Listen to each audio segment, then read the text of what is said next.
மாடா இருக்கட்டும் அல்லது பெரிய பெரிய கம்புள்ள கொம்பு இருக்கிற மானா இருக்கட்டும், இல்ல மனுஷனே மாட்டாலும் அதான் பண்ணும். அதுக்கு சுபாவம் தாங்க முடியல.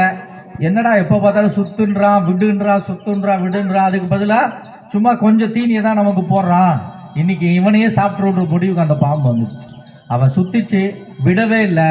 நல்ல அவன் நெருக்கி எலும்பு, அவனுடைய விழா எலும்புலாம் உடஞ்சி அவனுடைய நுரையீரல்ல சொருகி மூச்சு திணறி அவனை மறித்து.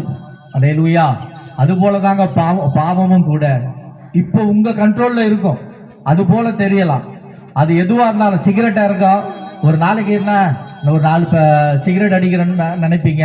காலப்போக்கில் அது ஒரு பேக்கெட்டா மாறும். அதான் இன்னும் அதிகமாக அது அந்த புகையோடைய மோகம் அந்த இன்னும் இழுக்கணும்னு தோணும் போது அந்த சிகரெட்டை விட்டு கஞ்சாவுக்கு போவீங்க. கஞ்சா அடிச்சு பார்ப்பீங்க. அதுவும் உங்களுடைய நுரையீரல் முதற்கொண்டு எல்லாத்தையும் அது சீரழிக்கும் போது